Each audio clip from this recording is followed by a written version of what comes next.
বন্ধুরা সবাই ভালো আছো তো? আমি রুমা জানা। আমার এই চ্যানেলটা আমি দেখতে রিকোয়েস্ট করব তোমাদের, এই কারণে আমি একজন ক্যান্সার আসো। সার্ভাইভার। অনেক ভিডিও আমি শেয়ার করেছি এই টপিকের ওপরে।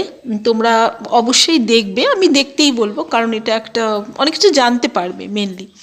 আচ্ছা, এবার একটা কথা বলি যে অনেকেই আমাকে বলো যে আমি কত বছর হলো আমার, হ্যাঁ, তো বেশ কিছু বছর আমার হয়েছে। আরেকটা জিনিস হচ্ছে যে আমি কি খাই বন্ধুরা, আমি ভীষণ ন্যাচারাল ফুডগুলো খাই, হ্যাঁ, স্বাভাবিক খাবারগুলো খাই। আর বাজারের যে খাবারগুলো পাওয়া যায় সেগুলো আমি খাই না। আর সাধারণত আমি ঘরের তৈরি খাবার খাই, কিন্তু অনেক সময় এমার্জেন্সি হয়তো আমি বাইরে গেছি, প্রবলেম হয়েছে, তখন বাধ্য হয়ে দেখি আমি যে মার্কেটে কোন খাবারটা মানে খেলে আমার কোনো মানে আমার ভালো লাগবে, ঠিক সেরকম মানে খুব সিম্পল নর্মাল ফুডগুলো আমি খাই। আর সাধারণত আমি কোথাও বেড়াতে গেলে সঙ্গে করে আমি খাবার নিয়ে যাই, ঠিক আছে, ভীষণ ন্যাচারাল প্রাকৃতিক ব্যাস খাবার ব্যাস আমি ব্যাস। খাই, হ্যাঁ। আচ্ছা, সন্ধ্যা লবণ আমি খাই, সন্ধ্যা লবণ খাই, বিট নুন খাই, এরকম। আর অলমোস্ট আমার খাবারগুলো মানে খুব একটা টেস্টি হয় না, হ্যাঁ, ভীষণ টেস্টি। যদি কেউ জিজ্ঞেস করো তেল মশলা দিয়ে একটা টেস্টি খাবার খাই নাকি, না না না না। তেল আমি ইদানিং একটু ব্যবহার করি, খুব কম, মানে অল্প করে একটু তেল অবশ্যই রান্নায় আমি দিই, কিন্তু সেটা বলতে গেলে কাঁচা তেল। রান্নাগুলো খুব একটা কি একদম কষানো না, একদম বয়েল এরকম।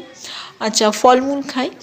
আরেকটা জিনিস তোমাদেরকে আমি বলবো যেটা মেনটেন করা উচিত আমাদের, প্রথমত হচ্ছে কারোর ওপর প্রচণ্ড যদি রাগ থাকে, এখন আমরা তো সবাই সংসারী মানুষ, অনেকের ওপর বিভিন্ন কারণে মান অভিমান রাগ দুঃখ এসে যায়, এগুলো থেকে আমাদের কিন্তু দূরে থাকতে হবে, হ্যাঁ বন্ধুরা।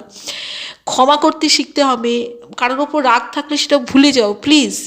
রাগ হলে যখন আমরা প্রচণ্ড আমাদের কারোর ওপর রাগ হয়, অ্যাংজাইটি ফিয়ার এগুলো থেকে শরীরের এইদিকে। কিন্তু আমাদের বিভিন্ন হরমোনাল ব্যালেন্স বলো বা অন্যান্য বেলাল নেগেটিভ দা। এফেক্ট আমাদের শরীরে পড়ে, হ্যাঁ। এইদিকে। স্ট্রেস থেকে কিন্তু বিভিন্ন রোগভোগ দেখা যায়। তো স্ট্রেস কোথা থেকে আসে? হ্যাঁ, স্ট্রেস আসে আমাদের মানসিকতা থেকে। হ্যাঁ, আমরা লাইফে তো প্রবলেম থাকবেই, এমন কোনো মানুষ নেই যার লাইফে কোনো প্রবলেম নেই, প্রবলেম থাকবে, কিন্তু সেটাকে যতটা আমরা লঘু মানে লাইট করে দেখতে পারবো ততই মনে হয় ভালো। আর স্পিরিচুয়াল যে বুকসগুলো আছে, সত্যি কথা বলতে যদি জীবন যুদ্ধে ফাইট করতে চাই তো আমাদের মনে হয়, আমার যেটা মনে হয়েছে বন্ধুরা, বলছি বলে কিছু মাইন্ড করো না, স্পিরিচুয়াল বা আধ্যাত্মিক বইগুলো পড়া উচিত। বন্ধুরা, আমি কিন্তু অনেক জ্ঞানের কথা বলছি, কেউ কিন্তু আমার উপর রাগ করো না বা কিছু মাইন্ড করো না। অ্যাকচুয়ালি আমি যেগুলো করি বা আমার যেগুলো মনে হয়েছে সেগুলো তোমাদের বললাম। সবসময় আনন্দ থাকো, হাসি খুশি থাকো, সবাইকে ভালোবাসো। বন্ধুরা, তোমাদের জানাশোনা এমন কেউ যদি থাকে তার ক্যান্সার হয়েছে, অবশ্যই তাকে আমার চ্যানেলটা দেখতে বলো, দেখলে আশা করি সে মনের জোর পাবে, হ্যাঁ। এটাই আমার উদ্দেশ্য এই ইউটিউব চ্যানেলটা খোলা, যাতে মানুষ মনের জোর পায়। সাবস্ক্রাইব করতে ভুলো না।